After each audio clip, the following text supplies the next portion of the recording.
The morning sun rose over New Hope Colony, like it had done every morning for the past 23 years. Jake Morrison stood in his wheat field, wiping sweat from his forehead as he looked across the golden crops that stretched toward the horizon. Meridian Fur was a beautiful planet, with 2 moons and skies that turned purple at sunset. Jake had moved here with his wife 15 years ago, leaving Earth behind for a chance at a better life. Now they had a daughter, Amy, who was 8 years old and loved to run through the fields after school. "Dad, can we go to the river today?" Amy called out from the porch of their farmhouse. She wore her school uniform, a simple blue dress that all the children in the colony wore. "After your lessons," Jake called back. "Lisa Grant doesn't like it when students are late." Amy made a face but nodded. She grabbed her backpack and started walking down the dirt road toward the school. Jake watched her go, feeling the same pride he felt every morning. This was why they had come here. This peace, this simple life. Earth was crowded and expensive, but out here on the frontier, a family could build something real. The colony had grown to 2.3 million people over the years. New Hope was one of humanity's success stories, a place where people from Earth could start fresh. There were farms like Jake's, cities with tall buildings, factories that produced goods for trade with other human colonies. Governor Chris Bennett ran things well, making sure everyone had what they needed.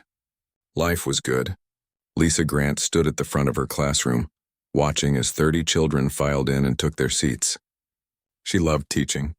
Every day she got to see young minds learn about the universe, about Earth's history, about the great journey that brought humanity to the stars. Today's lesson was about the early space age, when humans first left their home planet and dreamed of touching distant worlds. "Can anyone tell me who built the first colony ship?" Lisa asked. A boy named Tommy raised his hand. "The International Space Union in 2087. "Very good," Lisa said, smiling. She turned to write on the board when the lights flickered. She paused, frowning. Power outages were rare in New Hope. The colony's fusion reactors were reliable. The lights flickered again. High above the planet in the black silence of space, 12 massive ships appeared. They were unlike any human vessel, shaped like crescents with sharp edges and dark metal hulls. They moved into orbit without any signal, without any warning, without any message. These were Carthene warships, and they had come to kill. Chris Bennett was in his office when his assistant burst through the door. "Sir, we have unknown ships in orbit." "They're not responding to any hails." Chris jumped to his feet. "How many?" 12. "Large vessels. Military configuration." Chris ran to the command center. Through the large windows, he could see the city below, people going about their normal day. His heart pounded. "Keep trying to contact them. Send the standard greeting on all frequencies." The communications officer shook her head. "Nothing, sir. They're just sitting there." For 5 long minutes, nothing happened. Chris ordered the colony's small defense force to go on alert, but he knew they were no match for even 1 military ship, let alone 12. New Hope had 6 patrol boats meant for chasing pirates and smugglers. They were toys compared to what hung in orbit. "Sir," the sensor operator said, his voice cracking, "they're powering weapons." "Send a message to Earth," Chris ordered. "Emergency priority. Tell them." The first beam of energy struck the northern city of Portland. In an instant, 50,000 people vanished in a ball of white fire. The shockwave shattered windows across half the continent. Alarms began screaming throughout the command center. "They're firing on population centers," someone screamed. Chris grabbed the microphone. "This is Governor Chris Bennett of New Hope Colony. We are a civilian settlement. We are unarmed. Please respond." "Please!" Another beam struck the capital city. The building shook. Chris was thrown to the floor. When he looked up, half his staff was dead, crushed by falling debris. Fire spread through the command center. He crawled to the communications panel and activated the emergency beacon. "This is New Hope Colony," he said into the recorder, blood running down his face. "We are under attack. Unknown alien ships. They gave no warning. No demands. They're killing us all. No reason, no mercy. Remember us." He hit send, knowing it would take 47 days for the message to reach Earth. Then the roof caved in. Jake saw the flash on the horizon and knew something was terribly wrong. He started running toward the school, his boots pounding on the dirt road. Around him, people poured out of their houses, looking up at the sky where strange lights flickered and moved. More flashes came, closer now. The ground shook. The school was 3 miles away. Jake ran faster than he had ever run in his life. He had to get to Amy. He had to save his daughter. Lisa tried to keep the children calm, but she could see the fear in their eyes. Through the window, she saw mushroom clouds rising in the distance. The city was burning. Her hands shook as she herded the children away from the windows. "It's okay," she lied.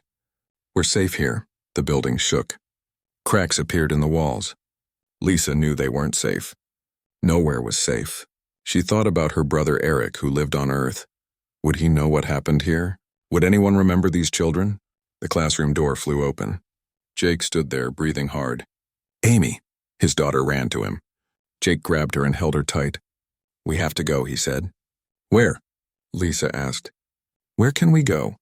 She was right. There was nowhere to run.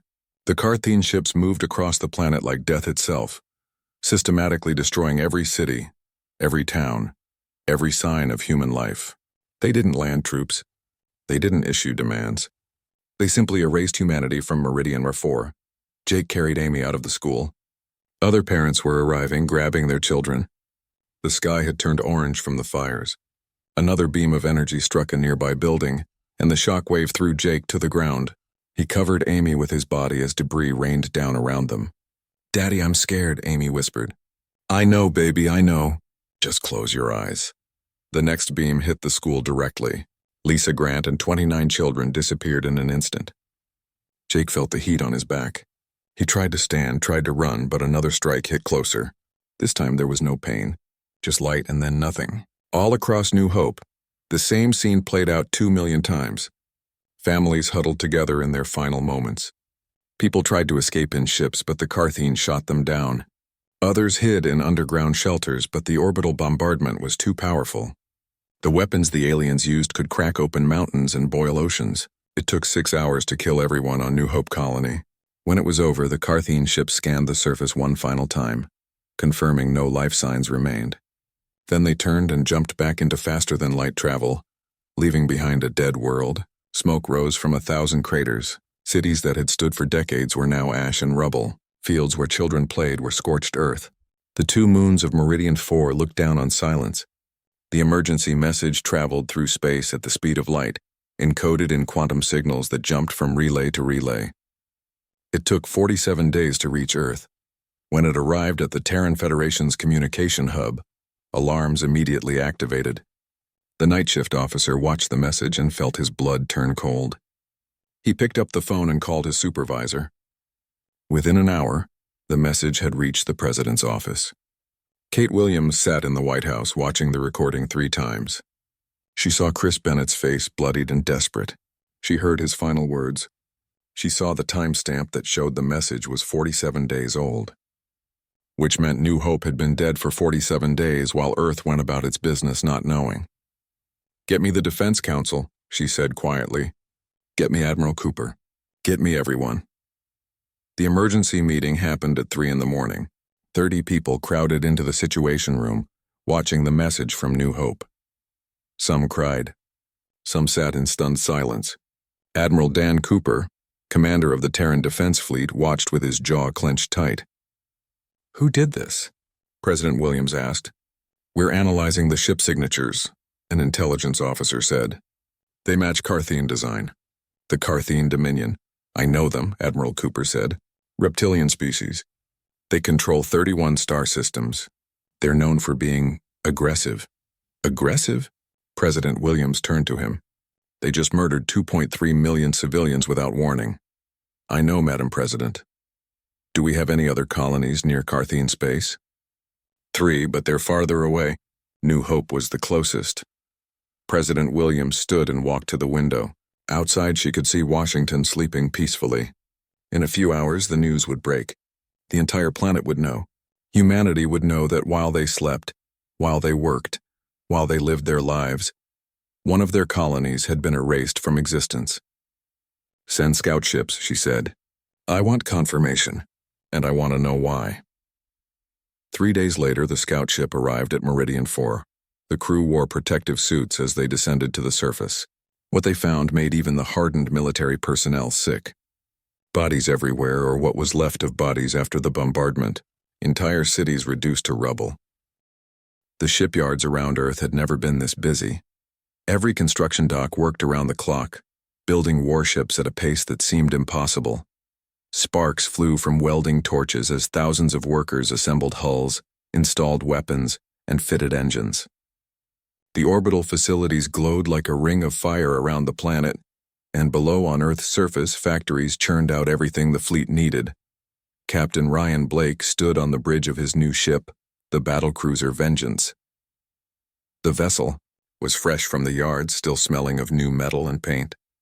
Ryan was 38 years old, a career officer who had spent his entire adult life in the Terran defense fleet. He had commanded patrol ships and frigates, chased pirates and smugglers, kept shipping lanes safe. But he had never fought in a real war. None of them had. Humanity hadn't fought a major conflict in almost a century. That was about to change. "Captain, the weapon systems are online," said Commander Amy Stevens, his tactical officer. She was young, only 29, but brilliant. She'd been working with the research teams on new weapons designed specifically to fight the Carthene. "We're ready for trials." Ryan nodded. "Good. How many ships are operational?" 87 as of this morning. Another 100 will be ready by next week. Admiral Cooper wants 800 ships minimum before we move. 800 ships. Ryan tried to imagine it. The entire Terran defense fleet before the war had only 200 vessels. Now they were building 4 times that many. And still, it might not be enough. Intelligence reports said the Carthene had over 1,000 warships, but humanity had no choice. They had to try. Down in the weapons lab on Mars, Dr. Matt Sullivan worked on the project that might give humanity a fighting chance. He was 53 years old, with gray hair and tired eyes. He hadn't slept properly in weeks. The lab was filled with computers and testing equipment, and in the center sat a missile unlike anything humanity had built before. The problem with Carthene shields, Matt explained to a group of military officers, is that they rotate frequencies. Our normal weapons can't penetrate because by the time a missile hits, the shield has already shifted to block it. "So, what's your solution?" asked one of the officers. Matt smiled tiredly. "We make the missile rotate too. It scans the shield, frequency 1,000 times per second, and adjusts its own energy signature to match, like a key that changes shape to fit any lock." He tapped the missile casing. "We call them Hellstorm missiles. They'll punch through Carthene shields like paper." The officers looked impressed. "How many can you make?" "We have 30,000 ready, another 100,000 in production. Every ship in the fleet will carry them." Across human space, the mobilization continued. On the colony world of New Terra, young men and women lined up at recruitment centers. The military had expected volunteers, but the response shocked them. Over 10 million people tried to enlist in the first month alone. Some were relatives of those who died at New Hope. Others simply felt a duty to protect humanity. The screening officers worked overtime, trying to process everyone. Lieutenant Kelly Ross was one of those volunteers. She had been a police officer on New Terra, keeping peace in a quiet colony. When the news about New Hope arrived, something inside her changed. She thought about those families, those children. She thought about what she would want someone to do if it had been her colony, her family. She signed up the next day. Now she stood in a training facility leading a squad of Marines through exercises. "Again!" she shouted as her troops ran through the obstacle course. "The Carthene won't wait for you to catch your breath." Kelly was 26, athletic and tough. She pushed her Marines hard because she knew what was coming. They weren't training to arrest criminals. They were training to board enemy ships, to fight aliens who had already shown they had no mercy. Every Marine in her squad knew the stakes. They had all seen the footage from New Hope. At the military base on Earth's moon, another young officer prepared for war. Sergeant Eric Grant checked his rifle for the 100th time, making sure everything was perfect. Eric was 24 years old. He had joined the military right out of school looking for adventure and purpose. He had found it, but not the way he expected. Eric's older sister, Lisa, had been a teacher on New Hope Colony. She had sent him messages every few weeks telling him about her students, about how much she loved teaching. The last message arrived 3 days before the attack. She talked about a school play her students were preparing. She talked about how proud she was of them. Eric had watched that message 50 times. His sister's smiling face, talking about children who were now dead. Talking about a future that would never happen. He kept the message saved on his datapad, watched it before every training session. It reminded him why he was doing this. Why they all were doing this. In the command center orbiting Jupiter, Admiral Dan Cooper reviewed intelligence reports on the Carthene Dominion. He was 60 years old, gray-haired and weathered.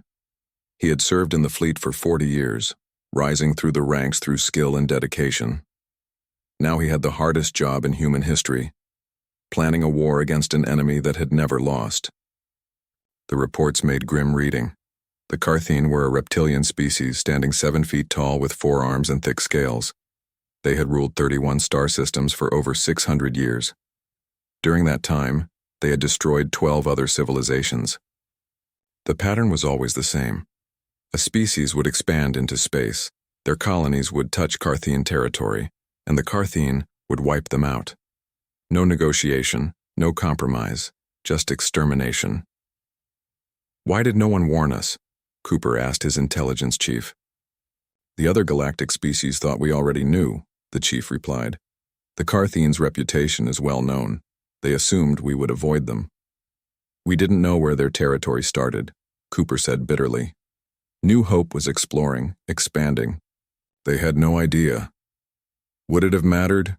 The Carthene claimed territory hundreds of light years beyond their actual colonies. In their minds, a huge section of the galaxy belongs to them. Cooper looked at the star maps. Carthene space was marked in red. It was massive, spanning dozens of systems.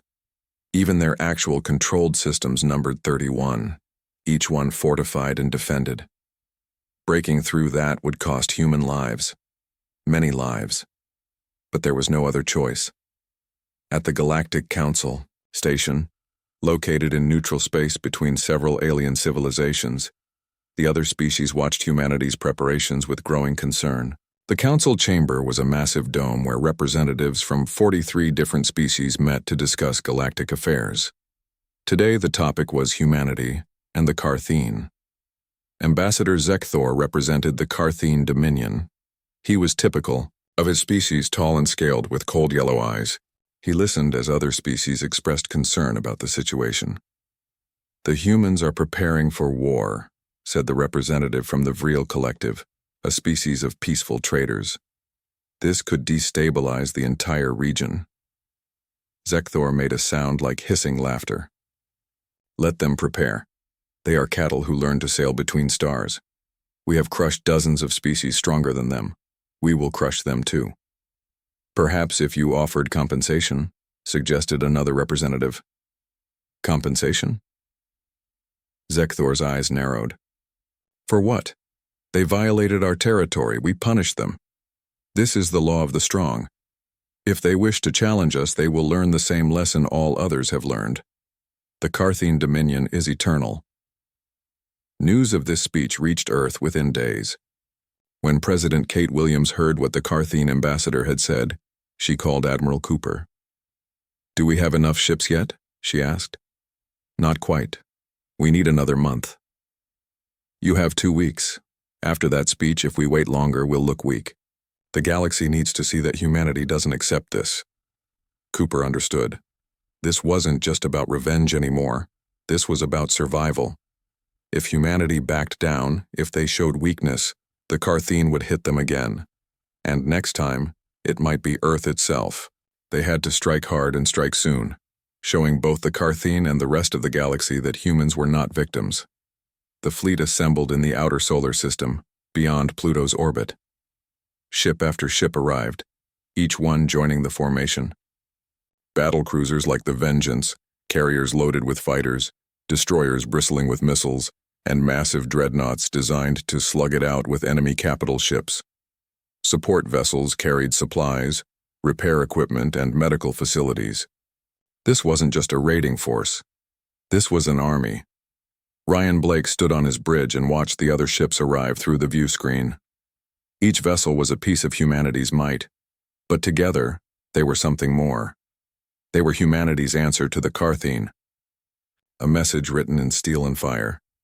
847 ships, Amy Stevens reported. The Admiral says that's all we're getting. The rest need to stay back to defend our colonies. Ryan nodded.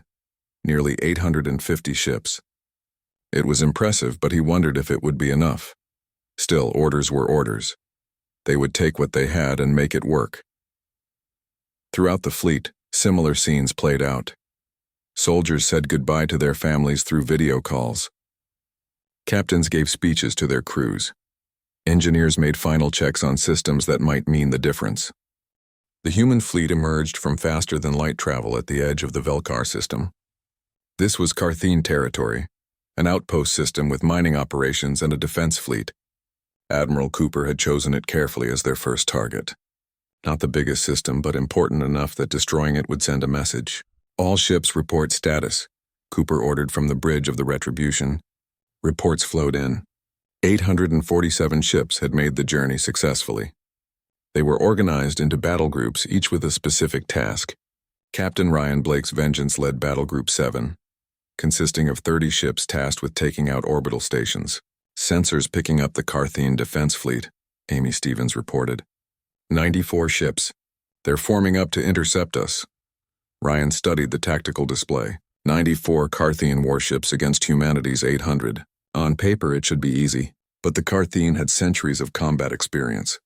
Their shields were stronger, their weapons more advanced. This would be humanity's first test. Aboard the Carthene flagship, Admiral Corvin watched the human ships appear on his sensors. He felt amusement rather than concern. These primitive creatures dared to enter Dominion space with their clumsy vessels. He had destroyed more advanced species before. This would be a simple matter. All ships advance, Corvin ordered. Destroy them. The Carthene fleet moved forward in a wedge formation. It was a classic tactic, designed to concentrate firepower and break through enemy lines. Corvin had used it dozens of times. It had never failed. Human ships are holding position, his sensor officer reported. They're afraid, Corvin said. They realize their mistake. Prepare to fire when we reach maximum range. But Admiral Cooper wasn't afraid. He was waiting. On the Retribution's bridge, he watched the Carthene fleet approach, counting down the distance. All ships, he said calmly. Execute Broken Arrow Protocol, fire. 800 human ships opened fire at once. The space between the two fleets filled with thousands of missiles, each one carrying Dr. Matt Sullivan's innovation. The Hellstorm missiles streaked toward the Carthene fleet, their guidance systems scanning and adjusting frequencies 1,000 times per second. Corvin saw the missile wave coming and smiled. Raise shields. Their weapons can't penetrate our defenses.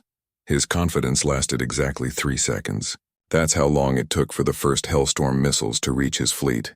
They hit the shields and kept going, punching through like they weren't even there.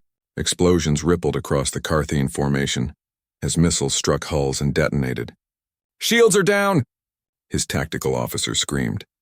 "How are they penetrating?" "Evasive maneuvers," Corvin shouted, but it was too late. The second wave of missiles arrived, then the third. Human ships pressed forward, their weapons firing continuously. The Carthene tried to respond, but their careful formation broke apart as ships tried to dodge. Ryan Blake watched from the Vengeance as Carthene vessels exploded one after another. "Target the orbital stations," he ordered. "Don't let anything escape." Battle Group 7 broke off from the main fleet and headed for the mining stations orbiting Velkar III. The stations had defense weapons, but they were designed for pirates, not military assault. The human ships tore through them methodically, destroying reactors and support structures. Within an hour, all 6 stations were debris. In the main battle, the Carthene fleet was dying. Admiral Corvin tried to organize a retreat, but the humans had spread out to cut off escape routes. His ships were surrounded, outnumbered, and outgunned. It didn't make sense. These were primitive creatures. How were they winning? "Send a message to the homeworld," he ordered. "Tell them..." A Hellstorm missile struck his bridge directly. The last thing Corvin felt was surprise that his shields hadn't stopped it. 4 hours after the battle began, it was over. All 94 Carthene ships were destroyed. The orbital stations were gone. The mining operations on Velkar III's surface were in ruins. Admiral Cooper surveyed the battlefield through his view screen. Wreckage floated everywhere, glowing from internal fires. "Casualty report," he asked. "0, sir," his executive officer replied. "We took some damage to shields and armor, but no ships lost. No casualties." Cooper let out a breath he didn't know he was holding. Their new weapons worked. The months of development, the rush to produce them, all of it had paid off. But this was just the beginning. "Broadcast a message to the Carthene homeworld," Cooper ordered. "Full frequency, make sure they hear it." When the communications officer signaled ready, Cooper spoke. "This is Admiral Dan Cooper of the Terran Defense Fleet. You destroyed New Hope Colony. You killed 2.3 million innocent people. That was your first mistake. Thinking we would accept it was your second. This is just the beginning. We will not stop until justice is served." The message transmitted across space. It would take days to reach the Carthene homeworld, but Cooper knew they would hear it, and they would understand that the war had truly begun. On the Carthene homeworld of Krath Prime, Supreme Leader Vekshar received the news of Velkar's destruction with disbelief. "How many human ships were lost?" he demanded. "None, Supreme Leader," his military advisor said quietly. "They destroyed our entire fleet without losing a single vessel." Vekshar stood from his throne, his forearms trembling with rage. "That's impossible. Our shields are superior. Our weapons are more advanced. There must be an error." "There is no error. The reports are confirmed. The humans have developed weapons that bypass our shields." For the first time, Vekshar felt something he had not experienced in his long life. Fear. If the humans could destroy a fleet without losses, if their weapons made shields useless, then the Dominion's advantage was gone. He looked at his advisors, saw the same fear reflected in their eyes. "Pull all fleets back to defend key systems," he ordered. "Send diplomats to the other species. See if any will ally with us, and find out how their weapons work. We must adapt." But adaptation takes time, and Admiral Cooper had no intention of giving the Carthene time. Over the next 3 weeks, the human fleet struck 4 more systems in rapid succession. Karmon, Thelzar, Drakvul, and Cetrix. Each attack followed the same pattern. The human fleet would arrive, overwhelm the defenders, destroy military targets, and move on. At Karmon III, Sergeant Eric Grant finally saw combat. The human fleet had disabled the orbital defenses, and now it was time for ground troops to destroy the military command center on the planet's surface. Kelly Ross led one of the Marine squads, with Eric as her second-in-command. The dropships descended through the atmosphere, armor glowing from atmospheric friction. Eric checked his rifle one more time. Around him, 50 Marines did the same. They had trained for this, but training and reality were different things. 30 seconds to landing, the pilot announced. Kelly stood and grabbed a handhold. "Remember your training. Stay together. Watch your sectors. These Carthene are bigger and stronger than us, but we're faster and smarter. Use that." The dropship hit the ground hard. The rear hatch blew open, and the Marines poured out into the Carthene military base. Immediately, weapons fire erupted around them. Eric dove behind a concrete barrier, seeing Carthene soldiers taking positions in nearby buildings. They were huge, 7 feet tall, with scales that seemed to stop some bullets. "Aim for the joints," Kelly shouted, "and use the heavy weapons on groups." Eric fired in controlled bursts, targeting a Carthene soldier trying to set up a crew-served weapon. His rounds caught the alien in the shoulder joint where the scales were thinner. The Carthene went down, and Eric moved to the next target. The battle was brutal and close. The Carthene fought ferociously, using their forearms to wield multiple weapons at once. But the humans had numbers and determination. Squad by squad, they pushed through the base toward the command center. Eric found himself in a corridor face-to-face with a Carthene officer. The alien was massive, armed with a weapon in each of its 4 hands. Eric's rifle clicked empty. Without thinking, he drew his combat knife and charged. The Carthene swung at him, but Eric was faster. He ducked under the blow and drove his knife into the alien's throat between the scales. The Carthene went down gurgling. Kelly appeared at his side. "You okay?" Eric nodded, breathing hard. "Yeah, let's keep moving." They reached the command center 2 hours later. The building was a fortified bunker, but the Marines had brought explosives. They set charges on the main doors and blew them inward. Inside, Carthene officers tried to destroy their computers and records, but the Marines were too fast. They captured data cores and prisoners, securing the facility. "Command center secure," Kelly reported to the fleet. "No human casualties. 15 Carthene prisoners captured." Above the planet, Admiral Cooper received similar reports from 3 other landing sites. The ground operation was a success. Karman III's military infrastructure was destroyed, its command staff captured or dead. The system was effectively neutralized, but the victories came with a cost. At Thelzar, a Carthene suicide ship rammed a human destroyer, killing 300 crew members. At Drakval, mines destroyed 2 frigates before the fleet could clear them. Humanity was winning, but people were dying. The casualty count rose with each battle. The human fleet emerged from faster-than-light travel at the edge of the Kragoth system, and immediately alarms began screaming on every ship. The Carthene were ready. 430 warships hung in formation around the fortress world, their weapons powered and shields at maximum. Orbital defense platforms dotted the space above the planet, each one bristling with enough firepower to destroy a capital ship. On the surface, massive cannons pointed toward the sky, capable of reaching into orbit. Admiral Cooper studied the tactical display. "They're not running. They're making their stand here." "Sir, we're receiving a transmission from the Carthene flagship," the communications officer reported. "Put it through." The view screen flickered and Supreme Leader Vekshar appeared. The Carthene leader looked directly at Cooper with his yellow eyes. "Human Admiral, you have gone far enough. Turn back now and we will negotiate terms. Continue, and you will all die here." Cooper's expression didn't change. "You murdered 2.3 million civilians. You think we came all this way to negotiate? Your victories were against outpost fleets," Vekshar hissed. "This is the might of the Dominion. You cannot win. We'll see about that. Cooper out." He cut the transmission and turned to his tactical officer. "All ships attack Formation Delta. Carriers launch all fighters." This is it. 920 human ships moved forward. From the carriers, thousands of small fighters poured out like angry insects.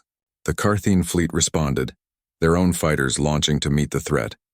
The space between the two forces filled with ships, weapons, and death. Ryan Blake sat in the command chair of the Vengeance, watching as the distance closed. "Amy, target priority?" "I'm marking their command ships," Amy Stevens replied, her fingers flying over the tactical console. "If we can take out their coordination, the fleet will fall apart. All weapons focus fire on designated targets. Launch Hellstorm missiles."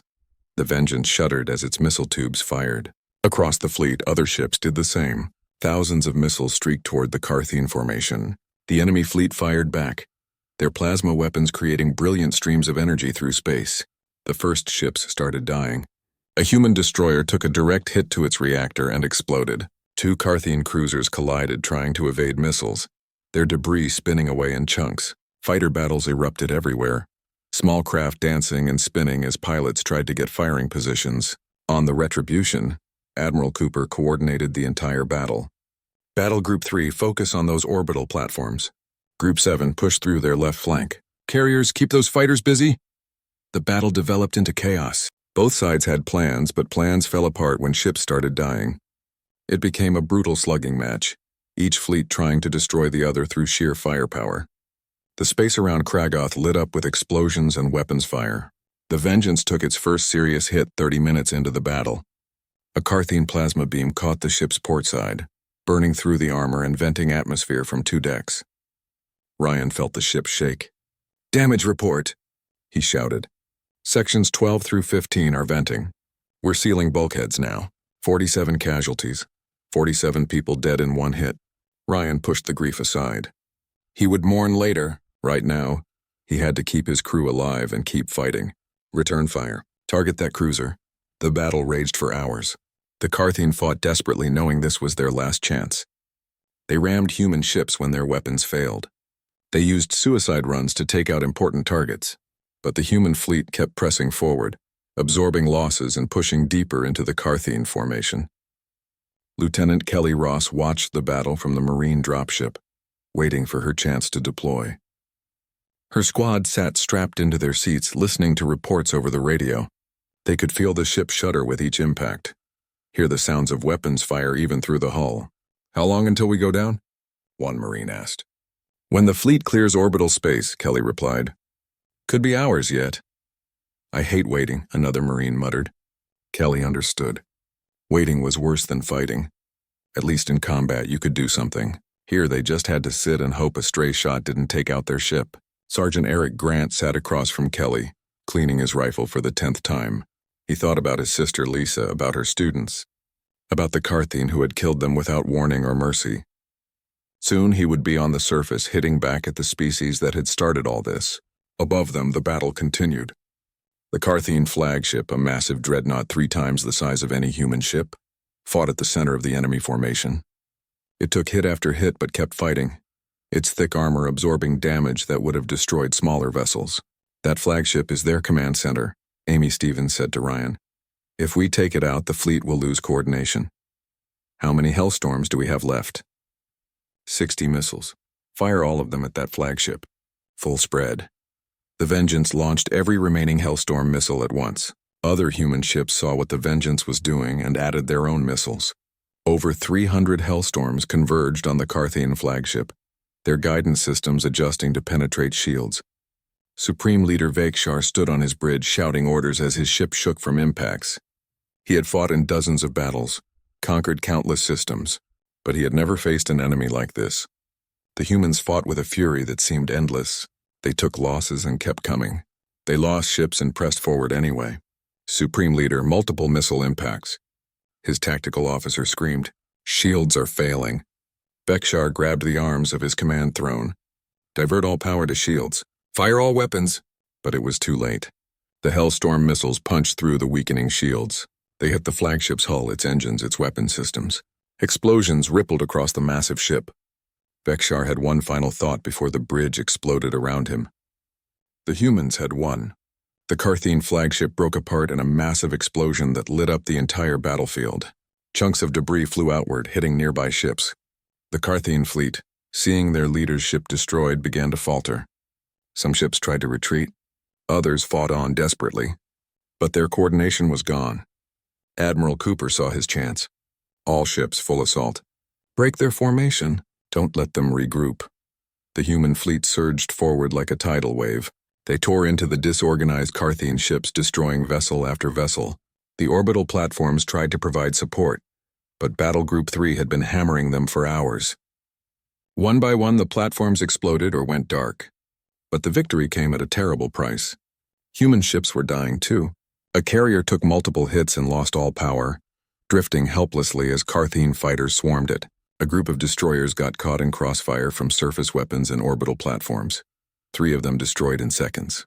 The casualties mounted with each minute. Ryan Blake's Vengeance fought on, now missing half its armor and venting atmosphere from multiple sections. Amy Stevens kept firing weapons even as damage reports poured in. The crew worked frantically to keep the ship operational, routing power around damaged systems, sealing breaches, fighting fires. "Captain, we're taking too much damage," his engineering chief reported. "I don't know how much longer we can keep fighting." "As long as we have weapons, we fight," Ryan said. "We came too far to stop now." 31 hours after the battle began, the last Carthene warship exploded. The orbital platforms were all destroyed or disabled. The space around Kragoth was filled with debris from both fleets. Human ships, battered and damaged, began checking for survivors and assessing damage. Admiral Cooper looked at the casualty reports with a heavy heart. 127 ships lost, 34,000 people dead. The price had been high. But they had broken the Carthene fleet. The Dominion's military power was shattered. "Sir, we're receiving a transmission from the planet," the communications officer said. "It's a surrender offer." Cooper straightened in his chair. "Put it through." A Carthene general appeared on screen.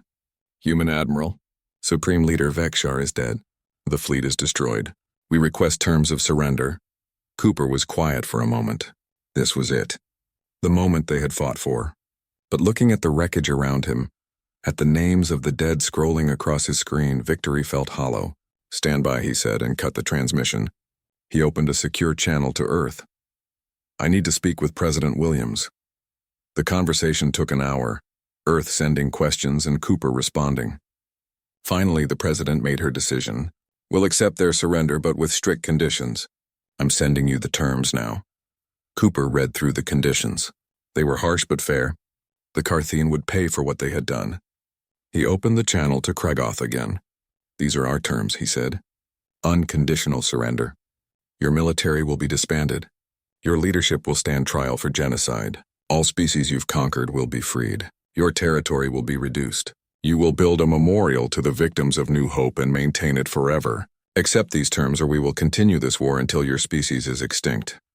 The Carthene general looked at someone off-screen, then back at Cooper. We accept. Please, no more death. We accept. 6 months had passed since the Battle of Kragoth. Ryan Blake stood in his small house on Earth, watching through the window as his son played in the backyard. The boy was 11 now, taller than Ryan remembered. He had missed so much while away at war. Birthday parties, school events, simple afternoons just being together. The war had taken those moments and replaced them with memories of battles and death. Dad, come outside, His son called. I want to show you the tree fort I built. Ryan smiled and walked out into the sunshine. His son grabbed his hand and pulled him toward an old oak tree where a simple platform had been built between the branches. It wasn't much, just some boards nailed together, but the boy was proud of it. I built it while you were gone, his son said. Mom helped with the hard parts, but I did most of it. Ryan climbed up to look, his body still aching from old injuries. The doctor said the pain would fade eventually, but he wasn't sure. Some wounds went deeper than flesh. This is great, he said honestly. You did a really good job. Mom says you were a hero, that you saved a lot of people. Ryan was quiet for a moment. Hero. The word felt wrong. Heroes in stories never lost crew members. Heroes didn't wake up at night seeing the faces of the dead. I did my job, he finally said. A lot of people did. We all worked together. His son seemed to sense his discomfort and changed the subject. They spent the afternoon playing, and Ryan tried to focus on being present, on being just a father instead of a former warship captain. It was harder than he expected. Part of him was still in space, still fighting. Across the city, Amy Stevens worked at the Terran Defense Fleet headquarters. She had been promoted to commander and given a desk job, training the next generation of tactical officers. Her arm had healed from the injury at Kragoth, but she still felt phantom pain sometimes. The doctor said it was normal. The mind remembering what the body had endured. Commander Stevens? A young officer appeared at her office door. The new recruits are ready for their first lecture. Amy gathered her materials and walked to the classroom. 50 young people sat waiting, their faces eager and innocent. They had signed up after the war, inspired by stories of humanity's victory. Amy wondered if they understood what war really meant. The lectures covered tactics and weapons, but how did you teach them about fear, about watching friends die, about living with the choices you made? Today we'll discuss the Battle of Velkar, she began. Our first major engagement with Carthene forces. Can anyone tell me why Admiral Cooper chose that target? A young woman raised her hand. It was symbolic, ma'am. A statement that humanity would fight back. Partly correct, Amy said, but it was also practical. Velkar was isolated with a manageable defense fleet. We needed a victory to prove our new weapons worked. In war, every decision has multiple reasons. Strategy, politics, morale. Understanding all of them is what separates good officers from great ones. She continued the lecture, but her mind kept drifting to Kragoth. To the moment when the vengeance almost broke apart around them. To Ryan Blake's calm voice giving orders while their ship burned. To the list of casualties that seemed endless. These recruits needed to learn tactics, but Amy hoped they would never have to use them. One war was enough. On the Carthene homeworld of Krath Prime, Sergeant Eric Grant walked through the capital city. He was part of the occupation force along with 5,000 other human soldiers. Their job was to maintain order and ensure the Carthene followed the terms of surrender. It was strange being here, among the species that had killed his sister. The Carthene civilians watched him with wary eyes as he walked past. Some showed fear. Others showed resentment. A few showed something that might have been shame. The war had changed them too. They had learned their empire wasn't invincible, that their leaders had led them to ruin. Eric stopped at a memorial site where a massive stone monument had been built. Carved into the stone were names. All 2.3 million victims of New Hope Colony. Lisa Grant's name was there along with her students. Eric came here every week reading the names, remembering. They were teachers and children, a voice said behind him in broken English. Eric turned to see an elderly Carthene female. She gestured to the monument. I read the names. I learned what we did. Why are you telling me this? Eric asked. Because I am ashamed. My government did this. My people allowed it. We believed we were strong, that strength made us right. We were wrong. Eric didn't know what to say. He had expected hatred from the Carthene. or at least sullen resentment. This old alien's genuine regret surprised him. "What was your name?" he asked. "I am Velshara. I was teacher too, like your sister. I teach young Carthene about our history. Now I must teach them about our shame." They stood together in silence, a human soldier and a Carthene teacher, looking at names carved in stone. Eric thought about what Kelly Ross had said during the occupation, that they needed to be better than the Carthene. Maybe this was what that meant. Not just winning the war, but winning the peace, helping even their enemies learn from their mistakes. "My sister loved teaching," Eric said quietly. "She would want your students to learn, to be better than the generation that came before." Velshara nodded, her eyes sad. "We will try. That is all we can do now." At the Galactic Council Station, a special session was being held. Representatives from 43 species gathered to discuss the new reality. Humanity had changed everything. They had defeated the Carthene, freed a dozen enslaved species, and shown that the old empires could be challenged. President Kate Williams addressed the council via hologram from Earth. "The war is over," she said. "The Carthene have surrendered and are rebuilding under our supervision. The species they oppressed are free. But we're not here to establish a new empire. Humanity wants peace. We want trade, cooperation, and mutual defense against aggression. Yet you maintain military bases throughout former Carthene space," pointed out the Vril representative. "Some species fear you are simply replacing one empire with another." Williams met his gaze steadily. "Those bases protect the species that were enslaved. They ensure the Carthene don't rearm and try again. As soon as those civilizations are stable enough to defend themselves, we'll leave. We're not conquerors, but we are protectors." "And if another species threatens human colonies?" asked another representative. "Then we will defend ourselves," Williams said simply. "The galaxy should understand this by now. We don't seek conflict, but we will not allow another New Hope, ever. If that makes some species uncomfortable, so be it. We would rather be feared than pitied." The council debated for hours, but in the end they agreed to the New Hope Accord, a formal treaty that made genocide a crime against all species, backed by military force if necessary. Humanity would be part of the enforcement mechanism, along with other willing species. It wasn't perfect, but it was a start. After the session, Williams met privately with Admiral Cooper, who had come to the station. "How do you feel?" she asked him. Cooper looked older than his years. The war had aged him, put new lines in his face and gray in his hair. "Tired," he said honestly. "I'm retiring next month, heading back to Earth to rest. You earned it. What will you do? Sleep for a month? Then maybe teach at the academy. Pass on what we learned so the next generation is ready if it happens again." "Do you think it will? Another war?" Cooper shrugged. "I hope not. But hope isn't a strategy. We need to stay strong, stay vigilant. The galaxy respects strength. We proved we have it. Now we need to prove we can use it wisely." Williams nodded. "That's the hard part, isn't it? Knowing when to fight and when to show restraint." "That's the part that keeps me up at night," Cooper admitted. "At Kragoth we could have kept going. We could have wiped out the Carthene completely. Part of me wanted to. For New Hope, for our dead. But we stopped. We showed mercy. I still don't know if that was the right choice."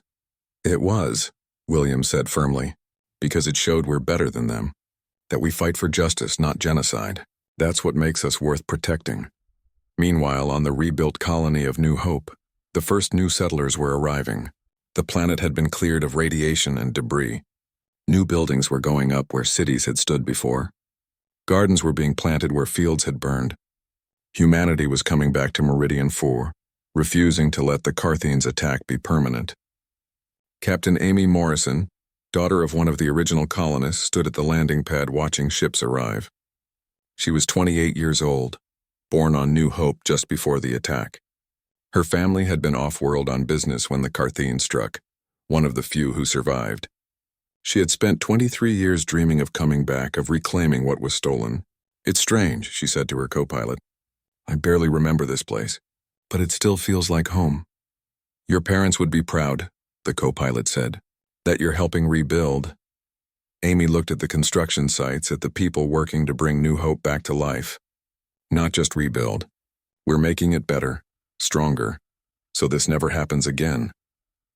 The ceremony for the 50th anniversary of the attack would be held in 5 years. By then, the colony would have tens of thousands of people again. Schools would be full of children. Farms would produce crops. Life would return to Meridian 4. But this time, orbital defense platforms would